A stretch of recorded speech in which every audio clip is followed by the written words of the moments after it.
क्या आप सोचते हैं कि बुराई करने के बाद भी आप बच सकते हैं? क्या आप जानना चाहते हैं क्यों हर कर्म का फल मिलता ही है? आज की कहानी आपके रोंगटे खड़े कर देगी।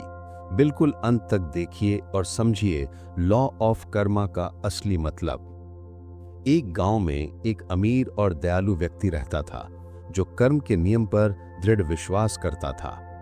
जब भी कोई पैसा मांगने आता वो कभी मना नहीं करता, पर एक अजीब शर्त रखता। ये पैसे इस जन्म में लौटाओगे या अगले जन्म में? सच्चे लोग कहते इस जन्म में, लेकिन कुछ चोर और धूर्त हंसकर कहते अगले जन्म में लौटा देंगे।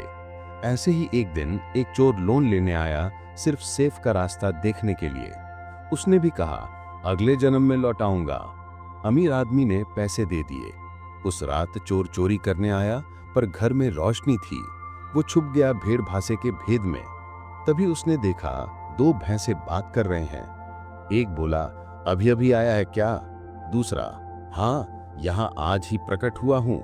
पहला मैंने 3 साल हो गए, पिछले जन्म में अमीर आदमी से लोन लिया था और सोचा था कि कर्म से बच जाऊंगा।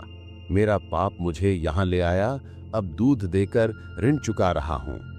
ये सुनकर चोर के होश उड़ गए। सुबह होते ही वापस गया, पैसे लौटा दिया और रजिस्टर से अपना नाम मिटा दिया। कर्म के नियम सिर्फ कहानियों के लिए नहीं हैं, ये हम सब पर लागू होती है। आज भी जो भी हम सोचते, बोलते या करते हैं वह हमारे जीवन में जरूर लौट के आता है। अगर हम ईमानदारी, दया और सही कर्म करते हैं तो सुख शांति मिलती है।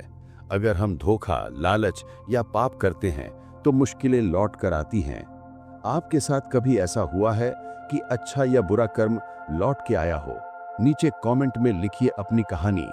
अगर आपको ये वीडियो प्रभावित लगा तो लाइक करें, चैनल को सब्सक्राइब करें और दोस्तों के साथ शेयर करें। जो कुछ हम सोचते हैं वही हम बन जाते हैं। गौतम बुद्ध।